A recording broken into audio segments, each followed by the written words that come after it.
Welcome to Luxembourg City, the heart of one of the smallest but wealthiest countries in Europe.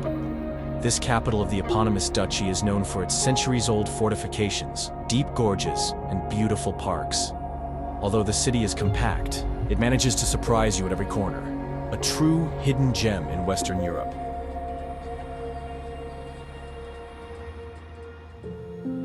The city is home to over 100,000 people, which already indicates that it is relatively small compared to other capitals in Europe. However, the city does have a rich history that dates back more than 1,000 years.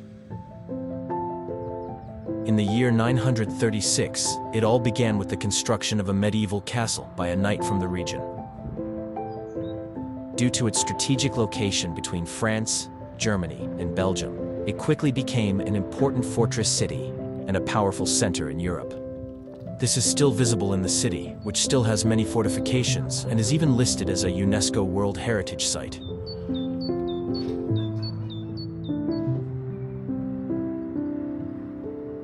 I visited the city on a warm Friday in April, where I first explored the impressive Notre-Dame Cathedral.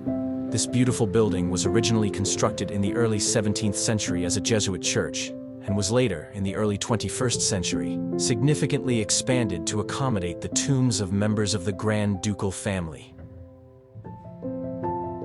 As a result, the cathedral displays a mix of architectural influences.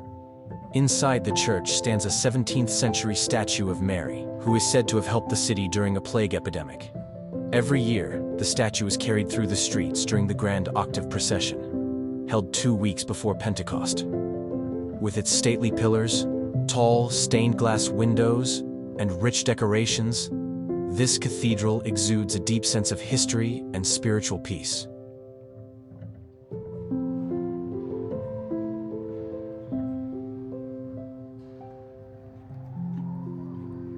Not far from this remarkable church, the Gëlle Fra towers above the city. It is a golden statue atop an obelisk, symbolizing peace and freedom, and honoring the Luxembourgers who gave their lives during the war. During the Second World War, it was almost completely destroyed by the Germans, but parts of it were later recovered. Today, it remains a place of remembrance, while also offering a stunning view over the southern part of the city.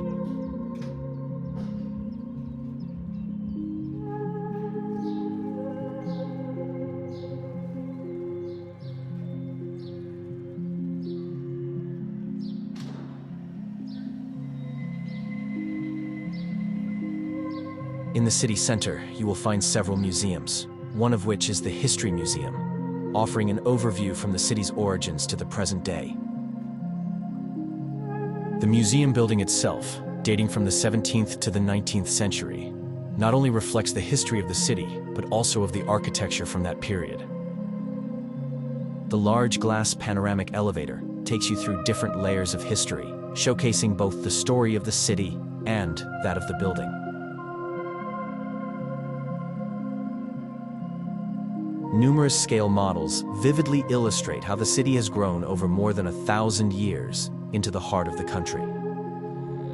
The museum also offers a stunning viewpoint overlooking the gorge on the eastern side and the river flowing through it.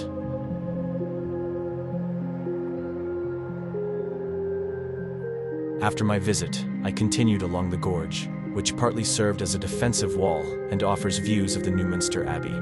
This historic Abbey complex now serves as a cultural center. It was originally built in 1606 by Benedictine monks. During the French Revolution, the monastery was dissolved, and in the 19th century, it was even converted into a prison.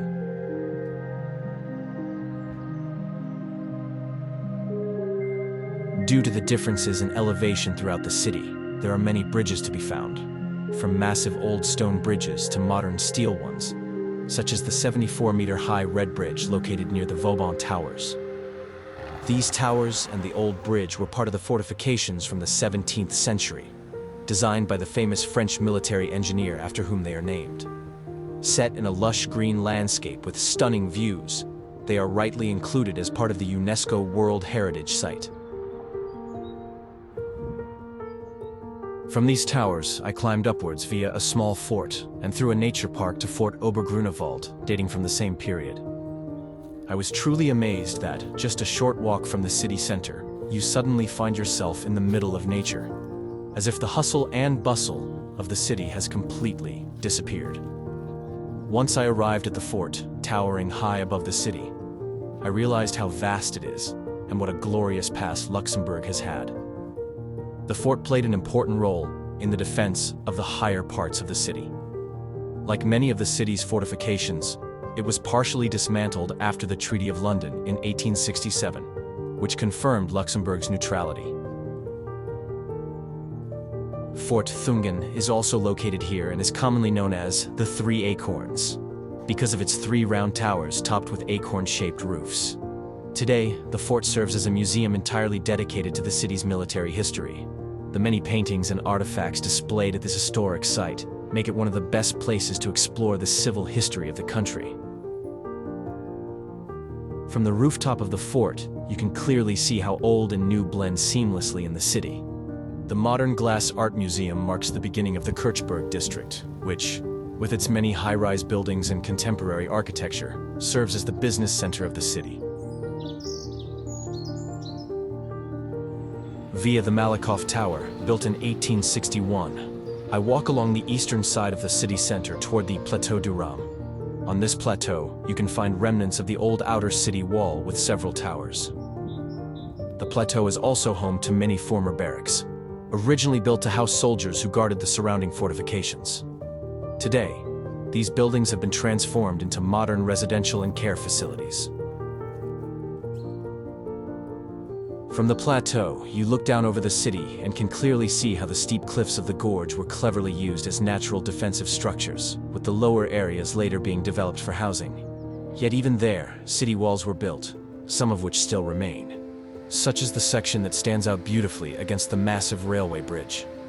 At the top of the railway bridge, I climb up to the Fort Verlorenkost viewpoint, where you are once again treated to a stunning view over the city.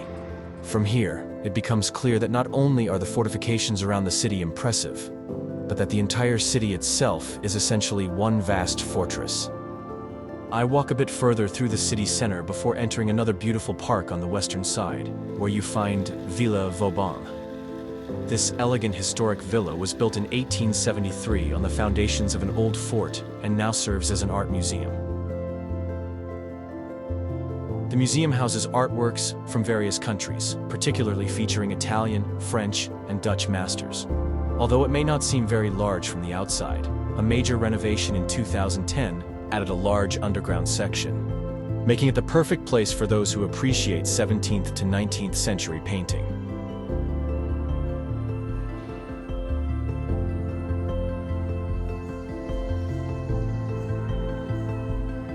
I continue my journey through the city center, where beautiful historic buildings and lively shopping streets alternate. A particularly charming part of the center is the Passerelle du Palais, a small and photogenic corner of Luxembourg. Here, it truly feels as if you're walking through the Middle Ages, with all the charm of old city life. It is definitely worth a visit if you are exploring the city on foot.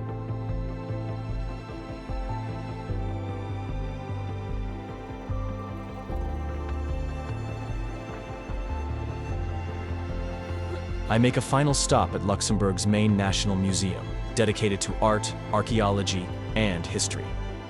It was opened in 1946 to preserve and showcase Luxembourg's heritage, and in 2002, a large new wing was added, modernizing and significantly expanding the museum. Thanks to the expansion, you can now wander through the museum for hours, with beautiful and unique views of the old city streets in between the buildings. The old section of the museum, with its historic charm, and the new part, carved deep into the ground, make this a museum you definitely should not miss. And it's even free to visit.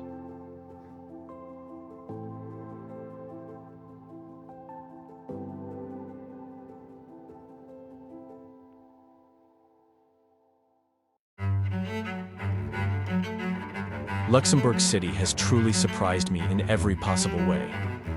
I never expected this city to have so much to offer and be so beautiful. From the impressive fortifications and rich history to the lively parks, museums, and charming old streets. This compact city has it all. It's the perfect destination for a city trip, especially if you love both beauty and tranquility. This green oasis in the heart of the country makes Luxembourg City a true European gem, and it definitely deserves a place on the list of the most beautiful cities.